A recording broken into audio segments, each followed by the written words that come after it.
বলেন, আমরা জিজ্ঞেস করে নেব, তাহলে তো সুবিধা হবে না আপনাদের জন্য। ঠিক আছে, আপনি তা না বলতে পারবেন না, ঠিক আছে, মাঝখানে আমরা জিজ্ঞেস টিজ্ঞেস করলে সেক্ষেত্রে বললে সুবিধা হবে।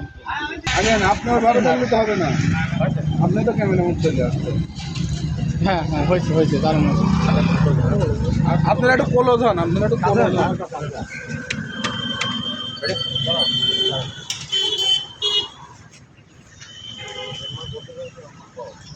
দাঁড়ান।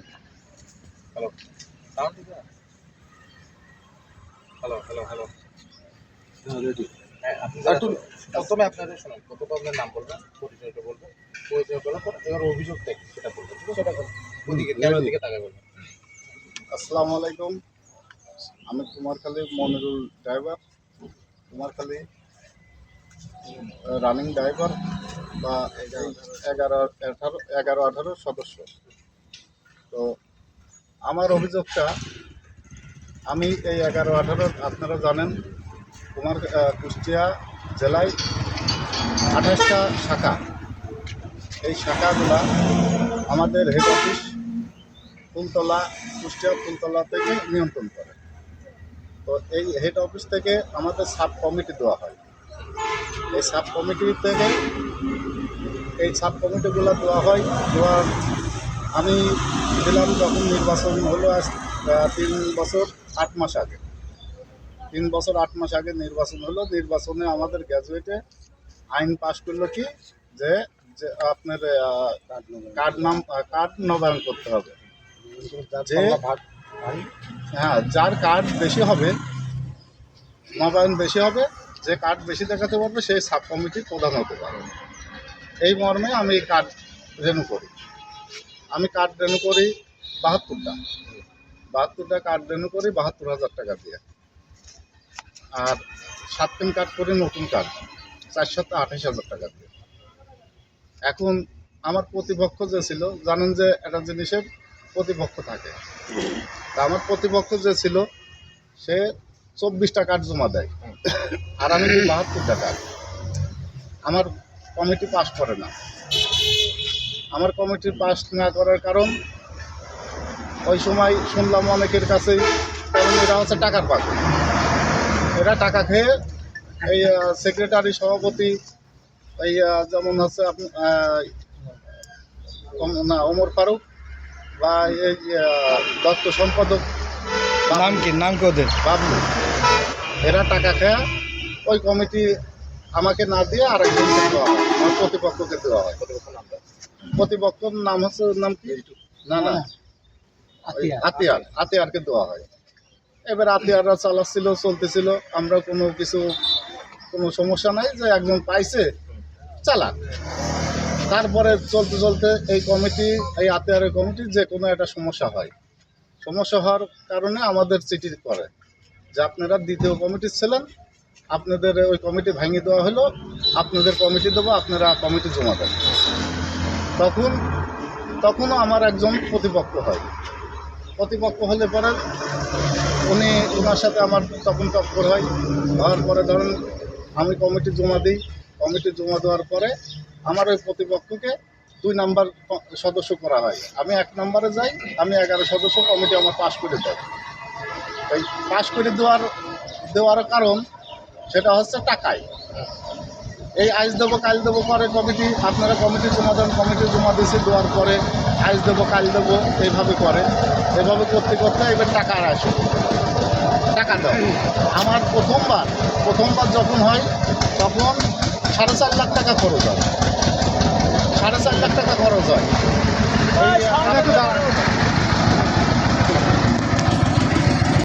এই কার্ড নবায়ন দিয়ে, তাদের মিষ্টি দিয়ে, প্রত্যেকটা নেতার, প্রায়টা নেতারই বাড়ি বাড়ি আমি মিষ্টি দিয়ে আসছি।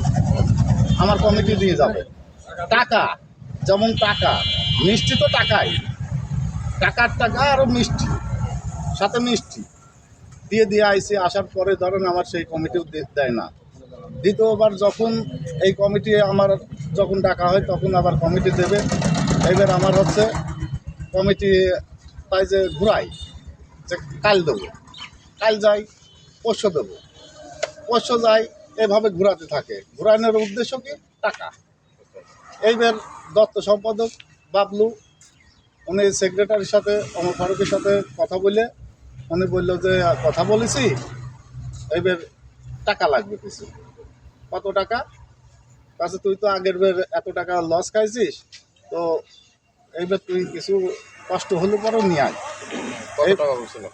এবার 1,20,000 টাকা আমার সাথে কন্ট্রাক্ট। ওমর ফারুক যে টাকা পয়সার লেনদেন মানে আপনার কমিটি জব চায়, কমিটির জন্য টাকা পয়সা চায়, এর আগেও কি মনে করেন যে এরকম টাকা পয়সা লেনদেন? হ্যাঁ, যেমন আমার প্রতিপক্ষ যারা ছিল 24টা কার্ড ছিল, ওরে কমিটি কিভাবে গেল? আমাদের 24টা কার্ড মানে 24টা সদস্য। হ্যাঁ 24টা সদস্য, আর আমি দিয়েছি 72টা সদস্য। আমার কমিটি যেহেতু আমাদের আইন পাশ করা আছে যে যার কার্ড বেশি হবে তাকে সাব কমিটি দেওয়া হবে। আমি 72টা কার্ড দিয়ে আমি পালাম না কেন? আপনারা একটা জিনিস বোঝেন, মানুষ তো বোঝে যে এই কিসের জন্য হয়েছে। তো এইভাবেই এই দুর্নীতিগুলো এরা করার পরে আমি দীর্ঘদিন তাদের কাছে যাওয়া আসা করেছি বা কথাবার্তা বলেছি। তারপরে যখন তারা দিল, আমার দপ্তর সম্পাদক বাবলু এসে আমার চিঠিটা দেয় চূড়াইভাবে। চূড়াইভাবে বলতে সুনো টাওয়ারের পাশে এসে আমি ছিলাম, আরেকটা ড্রাইভার ছিল আনসার নাম, ওর সাথে করে নিয়ে আমি গেলাম, টাকা নিয়ে গেলাম। যাওয়ার পরে ওমর ফারুক আমার কাছ থেকে কিছু টাকা নিয়েছিল। ওর মধ্যে টাকা মানে যে কমিটির জন্য আপনি যে হ্যাঁ, কমিটির জন্য ঘুষের টাকা দিলাম। ও ফোনে নিল যে ভাই আমি অমুক জায়গায় আইছি, ওই কি বলে মিরপুর আইছি, ভেড়ামারা আইছি, আমার টাকা লাগবে। আমি টাকা 5,000, 10,000, 15,000 করে টাকা আমি বিকাশে দিছি। কাকে? ওমর ফারুককে। সেক্রেটারি, সাধারণ সম্পাদক। হ্যাঁ, সাধারণ সম্পাদক। তারপরে বাদ বাকি টাকা আমি ওকে হচ্ছে দপ্তর সম্পাদক বাবলু আসলো চিঠি নিয়ে, আমি এক হাতে চিঠি নিলাম, এক হাতে টাকা দিলাম। কত টাকা? তখন টাকা দিয়েছিলাম আপনার, টাকা তো ভেঙে দেওয়া হয়েছিল। ওই দিনকে টাকা দিয়েছিলাম হচ্ছে 46,000।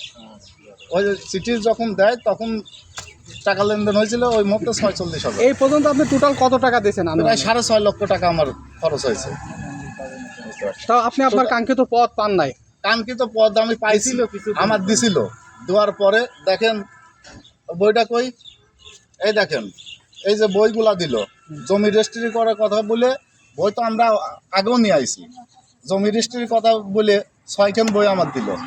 6খান বইয়ের দাম 15,000 টাকা। আমি কমিটি নিয়ে কিন্তু 1 সপ্তাহ চালাতে পারি না, তারপরে আমার ডেকে দিল। দেওয়ার পরে ওরা কি করলো, এই কমিটি আমার কমিটি চলতেছে, আমি ড্রাইভার মানুষ, আমি গাড়ি চালা যাচ্ছি। এখন হঠাৎ করে শুনি যে আমার অফিসের পর ভাঙচুর। কী হয়েছে, সমস্যা কি? কমিটি সেক্রেটারি আর একজনের দিয়ে দিয়েছে। অথচ আমার দোষটা কি? আমার কথা যে আমি যেভাবে নিছি, আমার যেভাবেই তারা দিয়েছে আমি সেভাবেই চলতেছি। আমার তো কোনো অন্যায় থাকার দরকার। এখন আসলে আপনাদের চাওয়াটা কি? আপনার চাওয়াটা কি? আমার চাওয়া ওদের এটা, আপনার সাধারণ আমার শ্রমিক ভাই বেরাদার, তারা সারা বাংলাদেশের, ওরা এটা অবশ্যই যেন দেখে বা এটা আমি বিচার চাই। এটা ভাঙচুর করছে কবে? এটা ভাঙচুর করছে শেখ হাসিনা চলে যাওয়ার পরে, 1 বছরের কাছাকাছি। শেখ হাসিনা চলে যাওয়ার পর আপনি কমিটিতে এখন, আপনার কমিটি এখনো আছে? এখনো আমার কমিটি আমার আছে, কিন্তু আমার এখনো নিষেধাজ্ঞা আসে নাই। আপনাকে কিছু আমার কোনো কিছু না। আমার কমিটিটা ভাঙতে হলে তো একটা যে কোনো দোষ আমার ধরতে হবে, আমি কোন দোষটা করেছি। মানে আপনি আপনার কার্যক্রম চালাতে পারছেন না, আমার কমিটি আছে আপনার, কিন্তু আপনি আপনার কাজ করতে পারছেন না। আর একজনকে দিয়ে দিয়েছে, আর একজনকে এভাবে লিখিত। দেখেন আমার কমিটি, আমি 11 সদস্য, 11 বিশিষ্ট সদস্য করে আমি কমিটি করে নিয়ে আসি। অরিজিনালটা কই, 11 বিশিষ্ট কমিটি করে নিয়ে আসি। আচ্ছা ঠিক আছে, আরেকজনের কথা বলেন, এটা আমরা পরে দেখতে পাই। এবার আরেকজন আছে, দাঁড়ান ভাই, আপনি একটা চাপেন, সব স্কুলে দাঁড়ান, দাঁড়ান, আমি বলবো তারপরে, আমি না বললে তো হবে না। এবার দাঁড়ানো সুন্দর হচ্ছে, হ্যাঁ, আগে থেকে আবার দাঁড়ানো। হ্যাঁ, আমাদের অভিযোগ হলো, আমার নাম মোহাম্মদ বিল্লাল হোসেন মল্লিক, কুষ্টিয়া থানা বাড়ি, কুষ্টিয়া জেলা কুষ্টিয়া থানা। আমি ওখানকে সাব কমিটি আবেদন বাড়ি গত বিগত যে নির্বাচন হয়েছিল এটা যে নীতিমালা তৈরি করছিল যে কার্ড যার নবায়ন বেশি হবে সে সাব কমিটি পাবে। এটা কোন কোন সংগঠন আপনার সংগঠন? 11টার সংগঠন কুষ্টিয়া জেলা কার্ড কাউন্টারিং 11টা যে এরা সেই নীতিমালা তৈরি করলো, সেই নীতিমালা অনুযায়ী আমরা কাজ করলাম। আমরা 68টি কার্ড রেনু করলাম। 68টি কার্ড রেনু করে আমাকে কমিটি দেওয়া হলো না, কমিটি দেওয়া হলো আমার যে 9টা কার্ড রেনু করছে তাকে কমিটি দেওয়া হলো। এরা আমার কাছে টাকা খাইছে, আমি অনেক টাকা দিচ্ছি।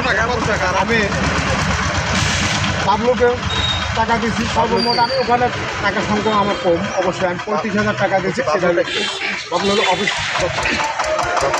দপ্তর সম্পাদক। আচ্ছা, একটা বিষয় মানে একটা বিষয় বারবার উঠে আসতেছে, মানে টাকা লেনদেন হচ্ছে। আসলে যে এখন যারা কমিটিতে আছে, মানে এখন যারা দায়িত্বে আছে, ওরা কি আপনার মনে হয় ওরা টাকা দিয়েই কমিটি পাইছে? হ্যাঁ, টাকা দিয়ে কমিটি পাইছে। তবে যাই হোক, আমি ওই সময় ওনাদের টাকা দিই, আমি 40,000 টাকা দিই। পরবর্তীতে আরও 10,000 টাকা দাবি করে, তবুও আমি সেই 10,000 টাকা দিই। যে টাকাগুলো যে আপনারা দিচ্ছেন এটা কে চাইতেছে বা কে দেওয়ার জন্য আপনারা এই টাকাটা চাইতেছে আপনার সাধারণ সম্পাদক সেক্রেটারি ফারুক। হ্যাঁ, সরাসরি ফোন দিয়ে তার সাথে আরেকজন লোক আছে, তাদের কথা বলে, তার নাম হলো ফিরিস মেম্বার যে ছেলে ফিরিস, সেও আমাদের নেতা। এই টাকা পয়সা দেওয়ার ফলেও আমি কমিটি আমাকে দেওয়া হয়নি। কমিটি যে 9টা কার্ড রেনু করছে তাকে কমিটি দেয়। এই হলো বিষয়। 5ই আগস্টের পরে আসি আমি কমিটি আবার পুনরায় ফেরত পাই। বর্তমানে আমার কমিটি খোকসা থানায় রানিং চলছে, আমি সেই কমিটিগুলো ফেরত পাই। তবে আমার অভিযোগ, এই যে দুর্নীতি করা হয় আমার 11টার সংগঠনের, আমরা তো এই দুর্নীতি চাই না। আমরা চাই সংগঠন, সাধারণ শ্রমিক চাই সংগঠন। এই দুর্নীতির জন্য আজকে দেখেন সাধারণ সদস্য যারা ভোটার হবে তারা ভোটার হতে চাচ্ছে না, তারা কার্ড নবায়ন করতে চাচ্ছে না। কেন চাচ্ছে না? এই সংগঠনের কার্ড রেনু করে আমরা কি করবো, আমরা কি চাই, আমরা ওখানে কি পাই? আমাদের তো চাওয়া পাওয়া তেমন কিছু নয়। আমরা একটু ভালো কথা বা অফিসে গেলে হেড অফিসে গেলে কিছু চা আপ্যায়ন করানো, আমরা আজকে সেটাও পাচ্ছি না। অফিসের বেহাল দশা। এই জন্য কুষ্টিয়া জেলাবাসী সমিতির কাছে আমার একটাই আবেদন থাকবে, এই দুর্নীতি যারা করেছে বিগত দিন তাদের আমরা আর দেখতে চাই না এই সংগঠনে। আমার প্রত্যেকটি শ্রমিকের কাছে, 11টা সংগঠনের কাছে, প্রত্যেকটি শ্রমিকের কাছে আমার দাবি থাকবে যে এই রকম নেতা আমরা চাই না। এরা নেতা হইতে পারে না। একটা দুর্নীতির লোক কখনো 11টা সংগঠন নেতা হইতে পারে না, কারণ এটা হলো যে শ্রমিকদের সংগঠন। সেই শ্রমিকদের ওমর ফারুক কি 5ই আগস্টের আগের নেতা নাকি 5ই আগস্টের আগে নেতা? 5ই আগস্টের আগে নেতা। 3 বছর 8 মাস বয়স হচ্ছে, 3 বছর 8 মাস বয়স হচ্ছে। তো এই কমিটি অবশ্যই ভেঙে গেছে। তো যাই হোক, আমরা কুষ্টিয়া, আমি আমার ব্যক্তিগতভাবে আমি কুষ্টিয়া জেলা 11টার সংগঠনের সদস্যগুলোর কাছে বলতে চাই যে আপনারা সামনে নির্বাচন আসছে, আপনারা ভুল করবেন না। এইরকম জাতীয় লোকের ভোট দিয়ে সংগঠনকে নষ্ট করবেন না। সংগঠন নষ্ট মানে আমরা নষ্ট হওয়া। আমাদের সংগঠন না থাকলে আমাদের রাস্তাঘাটে দাঁড়াতে আমরা পারবো না। তাই আমরা সংগঠনকে শক্তিশালী করার জন্য আমরা সঠিক মানুষকে, সঠিক লোককে আমরা চিনে জানিয়ে ভোট দেওয়ার জন্য আমরা ইচ্ছুক, আমরা সবাই থাকবো। এটা আমার প্রত্যেক থাকলো। আমি বিশেষ করে আমার ব্যক্তিগতভাবে কুষ্টিয়া জেলা যারা দুর্নীতিবাজ তারা যেন নির্বাচন, এই সামনে যে নির্বাচন আসছে, নির্বাচন যাতে না করতে পারে, এটা আমার কুষ্টিয়া জেলার প্রত্যেকটি শ্রমিকের কাছে একটাই দাবি, এরা যাতে নির্বাচন আর না করতে পারে। এটাই এই বক্তব্য বলে আমি শেষ করছি। আপনি কি টাকা এইবার কমিটি পাইছেন নাকি টাকা দিয়ে? এবারে তো আপনি টাকা দেওয়া লাগে। হ্যাঁ, এবার টাকা দিচ্ছি, তবে সেটা আমি বলার প্রয়োজন মনে করিনি। ওরা সন্তুষ্টজনক একজন কমিটি দিলে দিতে হয়, সমস্যা। ধন্যবাদ। আচ্ছা, একজন সাধারণ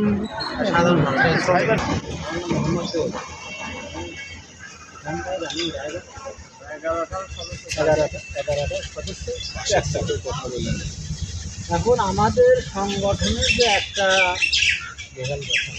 মানে যে চাওয়া পাওয়া অভিযোগ বলতে, আমরা তো যারা শ্রমিক আছে তারা তো সব বড় লোক না, ঠিক আছে, সবাই বড় লোক না, সবাই মানে মধ্যবিত্ত পরীক্ষা এখন এই যে আমাদের যে কুষ্টিয়া জেলা যারা নেতারা এখন মনে করেন ভোট দিয়ে মনে করেন ভোটের দিয়ে তারা কমিটি গঠন করেছে, কিন্তু তারা চাই যে আমরা চাই যে তারা ভালো থাকুক। কিন্তু আমার কথা যে আমাদের যে শ্রমিকরা আছে, এই যে আমরা কিন্তু সুযোগ সুবিধা পাই, বুঝছেন, একজন যদি একটা শ্রমিক বলবো কিন্তু একটা শ্রমিক যদি একটা পঙ্গু হয়, হয়তো গেলি কার্ড নম্বর শো করলি, ভাই অমুক গেটে আসে, এই করতে করতে একটা পঙ্গু মানুষ মনে করেন কি বলবো, সে কয়বার যেতে পারে, তারপর সে আপ্যায়নটা পাচ্ছে না।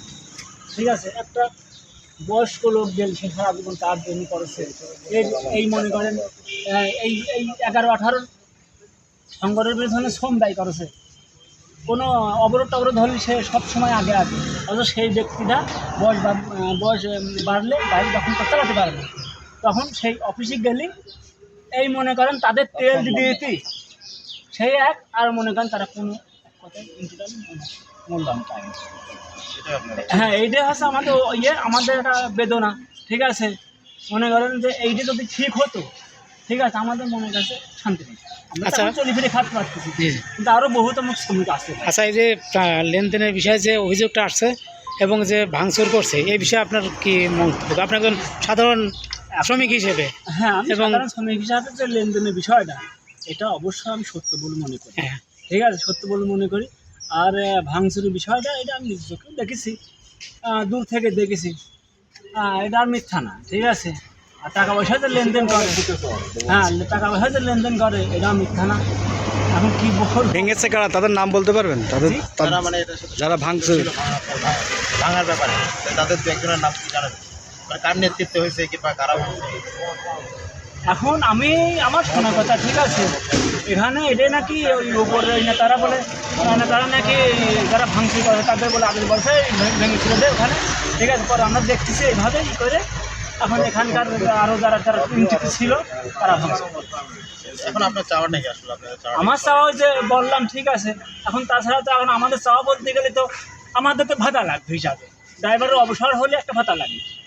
এখন এটা তো বললে আপনাদের মাধ্যমে হয়তো দূর পর্যন্ত পৌঁছাবে, কিন্তু কতদূর কী হবে জানি না। আমাদের চাওয়া পাওয়া একটু সুবিধা, এইটা ছাড়া কিছু না। ঠিক আছে, ধন্যবাদ।